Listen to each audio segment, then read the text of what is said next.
En sang, le gamin implore pitié, complètement brisé, pendant que l'autre le toise avec un sourire de psychopathe. C'est une séance de torture pure et simple où le gosse supplie qu'on l'achève, mais son agresseur semble savourer chaque seconde de son désespoir. D'un air d'une arrogance folle, il lui demande pourquoi il n'a pas écouté avant d'en arriver là. Le pauvre gosse ne s'arrête plus de trembler et l'autre, avec un cynisme glacial, le prend dans ses bras avec une lenteur qui donne froid dans le dos. On aurait dit le final d'un film d'horreur, mais en fait, tout ce drame n'est que le synopsis affiché sur un écran d'ordinateur. Voici Baek Do-woo, 26 ans, une tête de mort-vivant à faire peur. Son métier, écrire des romans BL, ces histoires où la tension entre mecs est le moteur de tout. Apparemment, le syndrome de la page blanche le fait vivre au café et à la frustration depuis des jours. Il ignore son téléphone avec le talent de celui qui ne veut plus rien savoir du monde extérieur. Et quand il finit par décrocher, il se fait direct pourrir parce qu'il faisait le mort. Do-woo est à sec, aucune idée à l'horizon, il ne sait absolument pas par quel bout prendre son prochain projet. On lui suggère d'essayer un protagoniste doux et chaleureux, mais pour lui, ce genre de perso est d'un ennui mortel. Pour cet auteur, si le mec n'est pas un toxique fini ou un pur enfoiré qui détruit la vie de l'autre, l'histoire n'a aucun intérêt. Selon lui, la stabilité émotionnelle ne fait pas vendre ce que les gens veulent, c'est du trauma, et il est expert pour en distribuer. Mais bon, au milieu des plaintes, son ami lui lance une proposition qu'il ne peut pas refuser un barbecue. Dès qu'il entend le mot magique, la vie revient dans son corps. Il s'avère qu'une connaissance veut le voir et l'invite à manger de la viande, c'est donc l'excuse parfaite pour sortir de sa grotte. Do-woo a le sens des priorités, son ventre gargouille plus fort que son orgueil, alors il accepte sans hésiter. Il enfile une veste pour cacher son look de naufragé et file en direction du resto. À peine a-t-il mis un pied dans l'établissement que son ami l'accueille en lui reprochant son retard. Alors qu'il s'apprête à s'asseoir, il se fige. Face à lui se trouve un mec qui semble sortir tout droit d'une pub pour parfum, avec un sourire qui jure totalement avec l'odeur de graillon ambiante. C'est le protagoniste parfait, avec une aura si impeccable qu'elle fait passer ce pauvre Do-woo, qui n'a pas dormi depuis des mois, pour un moins que rien. Do-woo le juge en silence pendant que le beau gosse lui sert la viande avec une délicatesse millimétrée. Le jeune homme le salue avec un enthousiasme débordant et l'appelle Sunbae, laissant l'auteur se demander si ce spécimen est bien réel. Et bon, comme il s'avère que c'est ce mannequin de magazine qui régale, Do-woo s'assoit sans broncher. Dans sa tête, il l'a déjà catalogué comme le gentil garçon typique, rayonnant et probablement chiant à mourir. Il est mignon et serviable, certes, mais pour ses standards d'écrivain d'histoires sombres, le type est un vrai somnifère.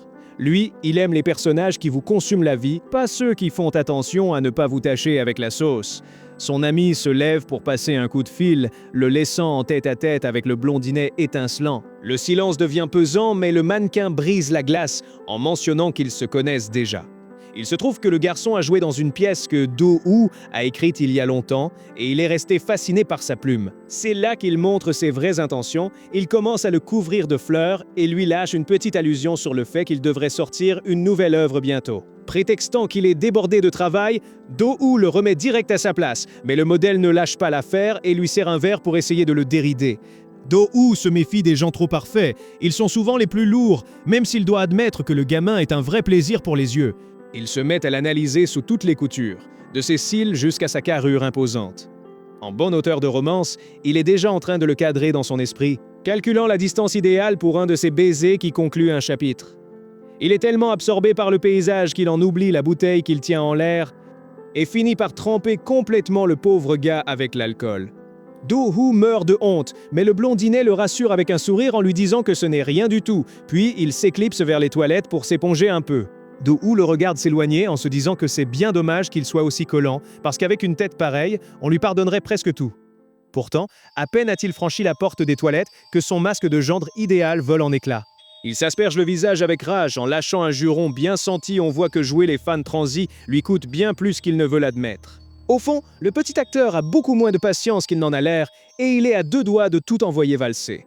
Pour compenser le fiasco de l'alcool, Do-woo commande 7 portions de viande supplémentaires et les dévore comme s'il n'avait pas mangé depuis une semaine. Soit c'est un puits sans fond, soit la culpabilité lui a ouvert un appétit féroce. Seo-jin arrive pile au moment où il s'apprête à commander la suite et le prévient qu'à ce rythme, il va devoir vendre un rein pour régler l'addition. Quand elle demande où est passé l'acteur, Do-woo lui explique qu'il est allé se débarbouiller car il n'avait pas la moindre serviette sous la main. C'est alors que la rousse lui désigne le distributeur posé sur la table, juste devant lui, débordant de serviettes qu'il n'avait même pas remarquées.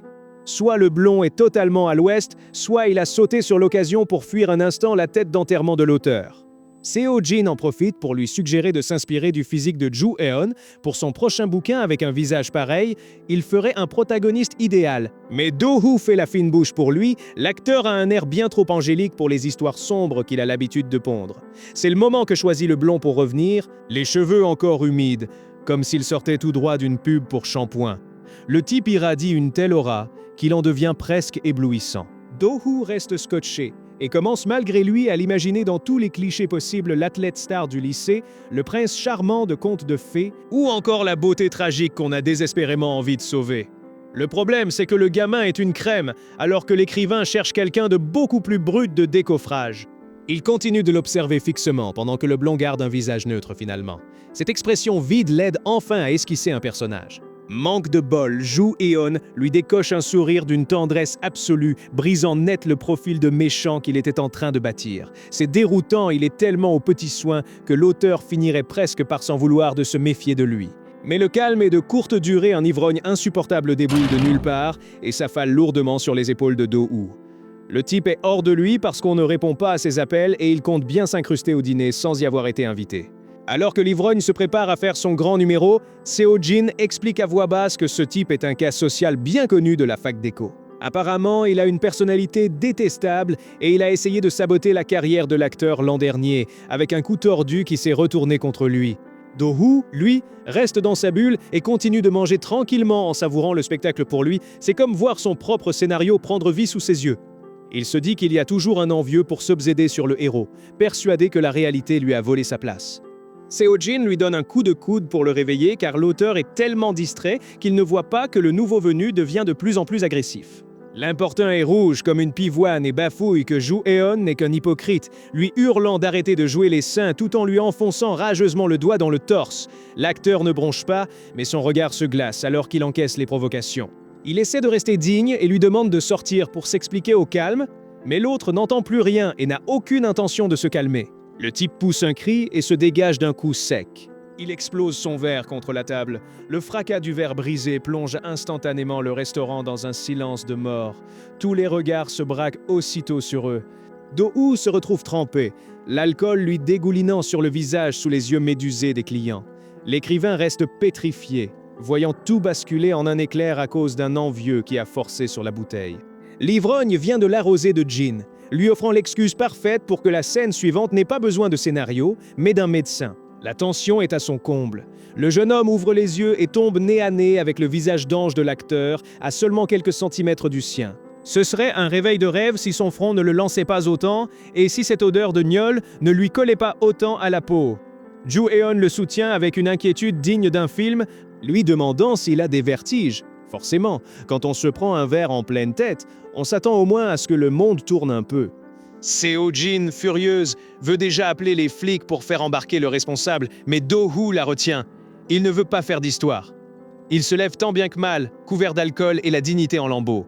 Il a besoin d'air et veut digérer sa honte loin des regards indiscrets. En essayant de s'éclipser, il remarque que les toilettes sont dans un état lamentable, ce qui finit de l'achever. Pendant ce temps, au restaurant, l'acteur décide de jouer les seins, il charge l'ivrogne sur son dos pour le ramener chez lui, laissant tout le monde sans voix. La rousse ne comprend pas comment il peut être aussi gentil, mais Joo Eun insiste, il veut discuter avec le type une fois qu'il aura décuvé. Soit c'est un ange, soit il a des nerfs d'acier. Do-woo finit par se réfugier dans une ruelle pour fumer, laissant la nicotine remettre un peu d'ordre dans ses idées. Au lieu de s'inquiéter pour sa blessure, il gamberge sur son roman. Ce rôle de gendre idéal ne colle pas du tout à l'acteur, et il cherche déjà comment exploiter ce visage pour son histoire. La panne d'inspiration ne pardonne pas, même après un coup pareil. Mais alors qu'il réfléchit à la psychologie de son personnage, un bruit de verre brisait le stop net. Piqué par la curiosité, le gamin s'approche prudemment pour voir ce qu'il se passe. Il jette un œil dans une ruelle sombre, essayant de rester invisible alors que son cœur bat la chamade. C'est là qu'il voit la scène l'ivrogne de tout à l'heure a coincé l'acteur contre le mur et lui hurle qu'il n'est qu'un imposteur. Persuadé que Joo Eun a ruiné sa vie exprès, le type menace de balancer tout son passé. On dirait bien que le beau gosse cache de sacrés cadavres dans son placard. Do-woo observe depuis l'ombre quand, soudain, l'expression du blond change du tout au tout. Il affiche un sourire qui donne froid dans le dos et, d'un geste sec, il plaque l'individu contre la paroi. Il l'attrape à la gorge avec une force surhumaine, sa patience a des limites, et son masque de gentil vient de voler en éclats. Il lui glisse froidement qu'il aurait dû en profiter tant qu'il avait encore envie de jouer la comédie. Il s'en débarrasse d'un coup sec, le laissant s'effondrer au sol comme une vieille loque. Le minable reste là à trembler comme une feuille, bégayant qu'il va tout raconter, mais l'acteur n'en a cure. Il s'approche de lui et lui murmure une menace si lourde que l'air en devient irrespirable. En gros, il lui fait comprendre que s'il recommence, la partie est finie pour lui, et sans droit à une revanche. Do-hoo est pâle comme un linge et ne peut s'empêcher de trembler derrière son mur. Le saint homme s'est révélé être un prédateur de première classe. Mais au lieu de fuir, l'instinct d'écrivain de Do-hoo prend le dessus sur la peur. Il est fasciné, il vient de trouver l'inspiration parfaite pour le méchant de son récit. Le jeune homme retourne en courant vers ses amis pour ne pas qu'ils soupçonnent ses talents de voyeur. Il fait mine de rien et prétend qu'il est juste sorti fumer une clope pour décompresser, mais intérieurement, il bouillonne encore. Il ne sait pas si l'acteur est un psychopathe ou si c'est lui qui perd la tête, mais ce regard restera gravé dans sa mémoire. Alors qu'il tente de retrouver son calme, le blond réapparaît avec sa tête d'ange, affirmant qu'il a mis son ami ivre en sécurité. La rousse semble gober son histoire sans problème. Il faut dire que le type joue le rôle du bon samaritain à la perfection. Soudain, le blond remarque la bosse sur le front de l'écrivain et se rapproche de lui, brisant toute notion d'espace personnel. Il lui tâte le front avec une délicatesse presque dérangeante, lui donnant des frissons, et va même jusqu'à proposer de lui payer les frais d'hôpital. Mais le jeune homme a un déclic, ce n'est ni l'argent ni des excuses qu'il veut. Il l'agrippe fermement et exige son numéro de téléphone, là, tout de suite. Il tient le modèle idéal pour son œuvre et, vu l'intensité du blond, il y a fort à parier que le scénario finira par s'écrire avec du sang. Do-hoo déambule dans la rue avec une tête de déterré, comme s'il n'avait pas dormi depuis 10 ans. Il est tellement au bout du rouleau que sortir s'acheter des nouilles lui semble être une expédition sur l'Everest. Portant des cernes de 3 km, il avance au pur instinct de survie. La faim est la seule chose qui l'empêche de s'écrouler sur le trottoir. Tout ce drame, c'est la faute de Ju-eon. Après que Do-hoo lui a arraché son contact presque de force, le blond lui a filé son numéro avec son petit sourire de premier de la classe avant de s'évaporer dans la nature. L'acteur l'esquive désormais comme un véritable pro, et l'écrivain l'a déjà rebaptisé le fugitif numéro 1 de sa propre histoire. Pendant que le pauvre gars se creuse les méninges pour trouver un moyen de le ferrer à nouveau, le destin lui réserve un tour bien plus absurde. Sorti de nulle part, un chien avec des réflexes de pickpocket lui arrache son sac de course d'un coup sec et détale à toute allure, le laissant là, planté, à accuser le coup au ralenti. En temps normal, il aurait laissé tomber par manque d'énergie, mais il réalise soudain que son téléphone est aussi dans le sac. Le coup d'adrénaline balaye sa fatigue et il se lance dans une course-poursuite effrénée. C'est un duel épique entre un écrivain au bord du burn-out et une boule de poil qui a clairement plus de souffle que lui. Dans une ultime tentative désespérée pour récupérer son bien, le jeune homme plonge en avant et finit par s'étaler de tout son long à l'intérieur d'un établissement. Il roule au sol et se retrouve à enlacer le chien en plein milieu d'un café, offrant au client un spectacle pour le moins pathétique. Le téléphone a survécu, mais en levant les yeux, le sort lui assène le coup de grâce. Ju-eon est là, en train de passer la serpillière, l'air aussi impeccable que d'habitude. Do-hoo reste figé, le cerveau en mode chargement, pendant que le chien lui lèche le visage sans aucune pitié. Le type qui l'ignorait avec tant d'élégance porte maintenant un tablier. C'est bien Ju-eon, aucun doute. Mais le destin l'a placé là où on l'attendait le moins employé, dans un petit café de quartier. Une semaine a passé et l'écrivain a pris sa mission d'espionnage très au sérieux. Il est devenu le client le plus louche du coin, planqué derrière son journal comme un détective de vieux films noirs.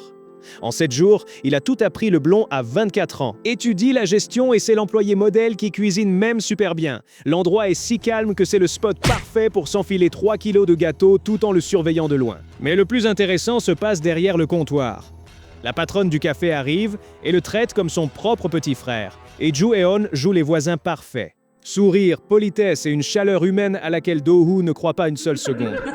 Il a remarqué que dès qu'on mentionne sa famille, le blond a un léger tic nerveux. C'est presque imperceptible, mais pour un pro de l'observation, c'est un aveu, cette courtoisie n'est qu'un masque pour garder les gens à distance. L'affaire devient encore plus étrange quand Do-hoo découvre que le gamin est en fait un chebol, un de ses héritiers nés avec une cuillère d'argent dans la bouche et une carte black illimitée. Avec tout son fric, il pourrait se la couler douce sur un yacht, mais non, il préfère poireauter dans ce coin paumé pour s'offrir un petit frisson de vie normale. Pour l'écrivain, c'est clair, ce mec s'ennuie à mourir et se cache derrière un masque de perfection pour ne pas effrayer le commun des mortels. L'heure de la fermeture sonne enfin, mais Do-woo ne bouge pas d'un poil, toujours scotché à son ordi. Joo-eon s'approche et toque un coup sec sur la table pour lui faire comprendre que la journée est finie. Le gars essaie de jouer l'innocent, mais le blond l'a déjà grillé. Il lui demande cash pourquoi il s'obstine à pointer le bout de son nez tous les jours, alors qu'il est censé être un homme débordé. L'ambiance cosy du café s'évapore en un éclair. On se croirait presque en plein interrogatoire de police. Le coinçant contre la porte, Joo-eon lui balance enfin la question qui tue. « Pourquoi tu t'obstines à revenir me voir? Le cœur de l'écrivain s'emballe. » Il a enfin trouvé ce qu'il cherchait. Derrière cette façade de gendre idéal, il y a eu une étincelle de vérité. Une petite fissure dans son personnage. Le blond pense mener la danse, mais il ne se doute pas que Do-woo a déjà repéré la faille. Il l'achève avec une franchise désarmante, c'est juste que j'ai envie de te voir. Pendant ce temps, le clébard continue de lui faire la fête, achevant de lui griller le peu de nerfs qu'il lui restait. Ils font vraiment la paire, ces deux-là. Quelle fin de dingue! Cette confession m'a fait bugger encore plus que le héros. Si l'auteur a avoué qu'il n'y en avait que pour lui, alors n'oubliez pas de vous abonner si vous ne voulez voir que moi dans vos notifications. Dites-moi en commentaire quel autre manhwa vous voulez que je vous raconte. Allez, salut les cracks!